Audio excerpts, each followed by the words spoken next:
Good morning to everyone, and Happy New Year to all of you.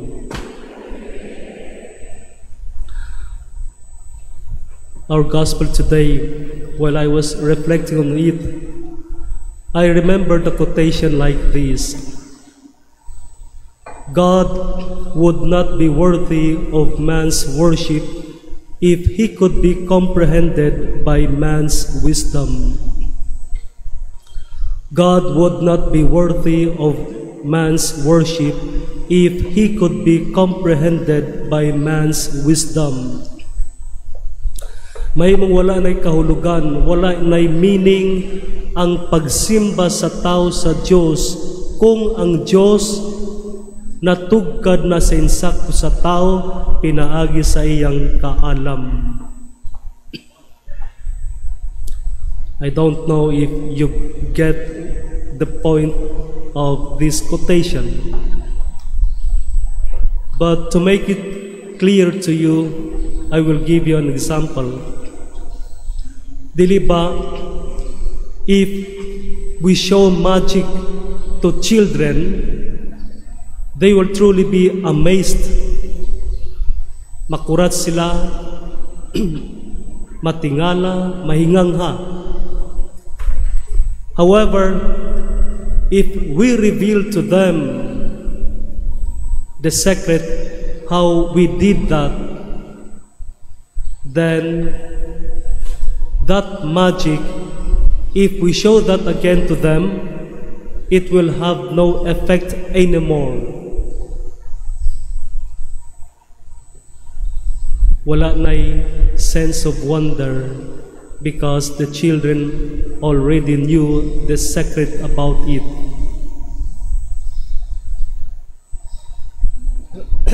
Ingon ana. I said this to you because I was so impressed and touched by the attitude of Mary towards what she heard and what she witnessed about the child Jesus. Natingala siya nga mga magbalante sa karnero nangadto ug dunay mga gisulti may tungod sa bata.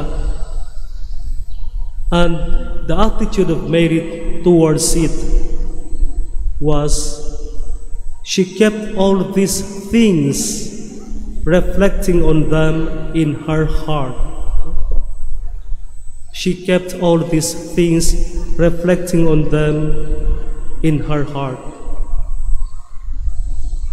And if you also remember, when Jesus was lost in 3 days, kunya nakitaan siya dito sa templo sa Jerusalem. Gipadayag sa mahal nga beren ang ilang kasubo, nganong gibuhat maninimo sa amo. Grabe ang kalisang nga mong gibati sa imong pagkawala. But Jesus replied, "Why were you looking for me? Did you know not that I must be in my Father's house?" But Joseph and Mary did not understand what Jesus told them. And again, what Mary did, she kept all these things in her heart. Wala niya masabti ang tanan niyang nadungog, pero gitipigan niya ang tanan diya sulod sa iyang kasing-kasing.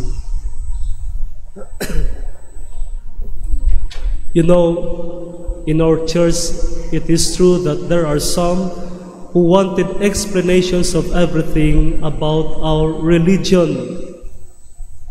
Gusto nila nga i-explain nato nga to sa kanila, nga to kanila ang tanan may tungod sa atong relihiyon. However, one thing we have to bear in mind always is this: that after we satisfy ourselves with these explanations, we realize that there is nothing more left. There is no more mystery being left. There is no more sense of wonder, no more enchantment or fascination. There is nothing more but mere words. Everything is reduced into words. Dili ka na ma-amaze. Wala na'y wonder tungod kay na-explain na ang tanan. Maupod na ang mahitabo sa Ginoo. Kung nailan na nato sa esensya, sa insakto, wala na'y sense of wonder.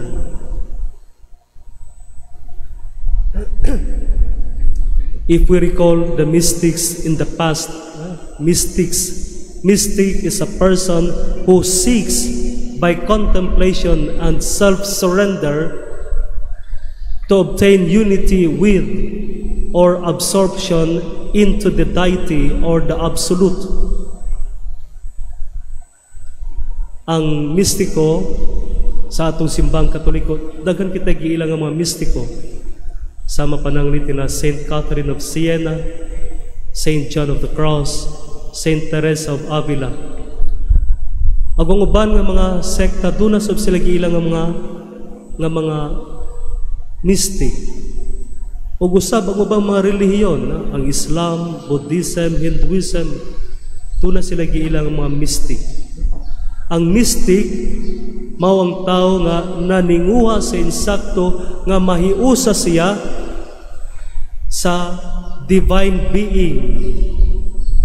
O sa lingway sa natong mga Kristiyano nga mahiusa siya sa Dios, pinaagi sa iyang laom nga mga pag-ampo, sa iyang mga pamalandong diha sa kahilom, o sa iyang pagtahan, paghalad sa iyang kaugalingon ngadto sa Dios.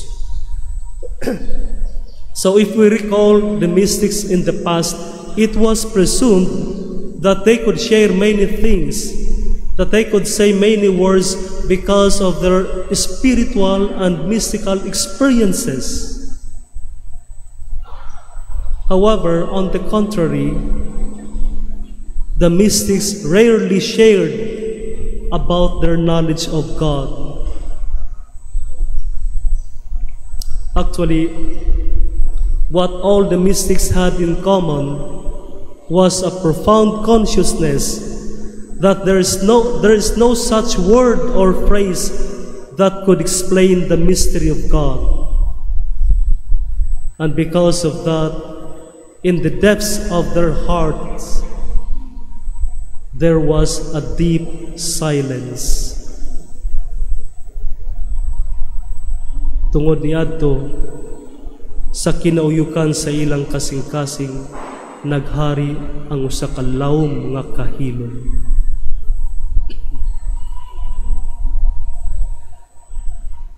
If we also remember Zacharias, actually the Gospel on December 19 was all about him.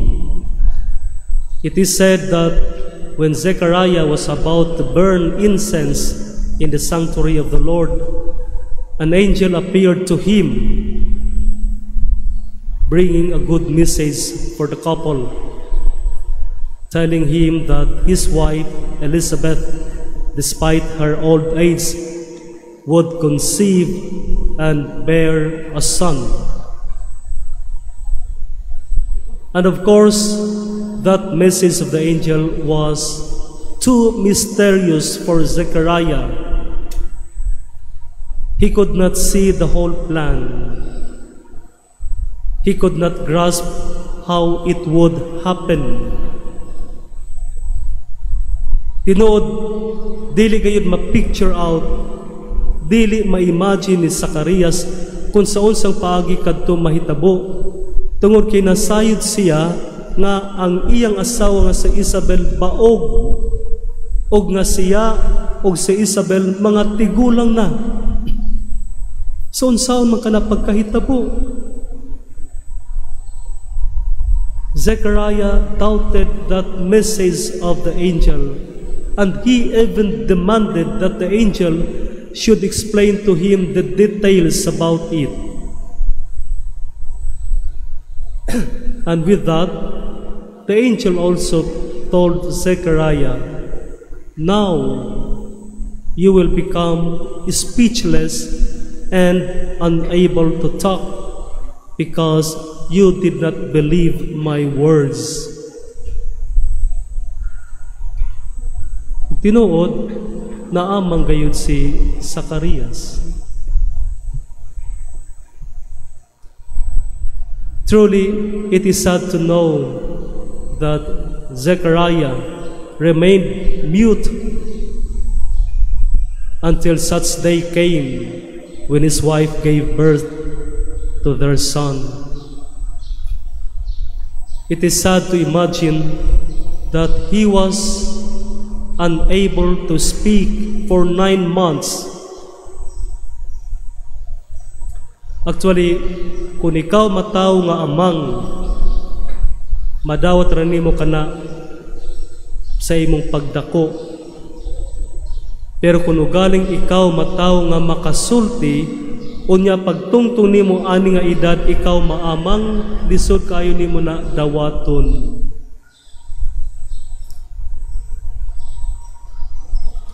However, if we try to examine closely his case, we can say that it was a blessing in disguise. Usa ka grasya sa Ginoo nga nagtakuban. Yes, by being mute, he could not speak. He could not ask questions anymore. He could not express anymore in words what was in his mind. But on the other hand, it was also an opportunity. It is because by being mute, Zechariah could do nothing more but to meditate in silence on what had happened to him and to his wife, and then keep them in his heart. Tungod kay di naman siya makasulti, wa na siya daghan pang pangutana, kundili mamalandong na lang siya sa tanan nga iyang nadungog sa anghel diha sa kahilom. That is why for me it was a blessing in disguise. Actually, what Zechariah needed most at that time was a quiet space to think things over. Unfortunately, the angel gave that silence to him by taking away his speech.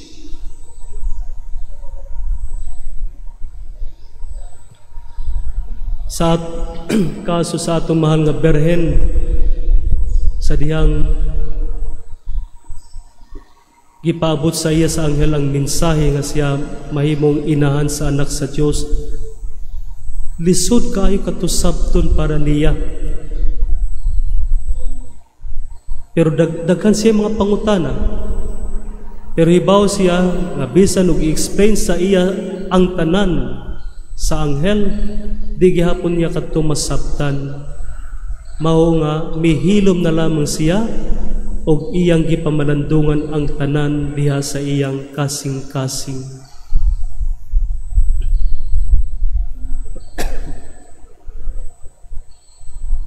A famous Austrian philosopher, Ludwig Wittgenstein, he wrote in one of his books, miingon siya, whereof one cannot speak, thereof one must be silent. Whereof one cannot speak, thereof one must be silent. Truly, not speaking too quickly about what we do not understand is good advice, especially in regard to the mysterious works of God.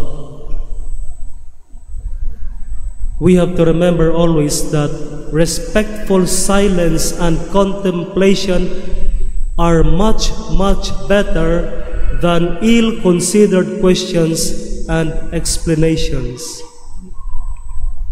Respectful silence and contemplation are much better than ill-considered questions and explanations.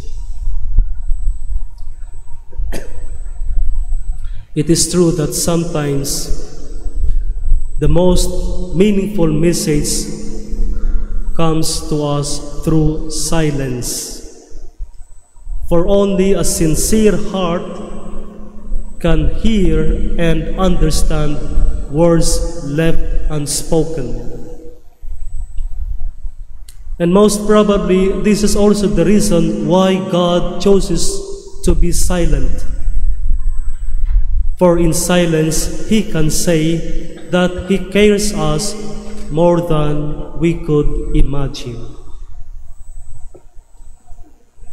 The dictum says that silence is not the absence of sound.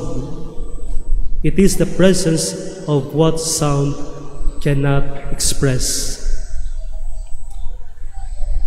Silence is not the absence of sound, but the presence of what sound cannot express. Glory be to the Father, and to the Son, and to the Holy Spirit.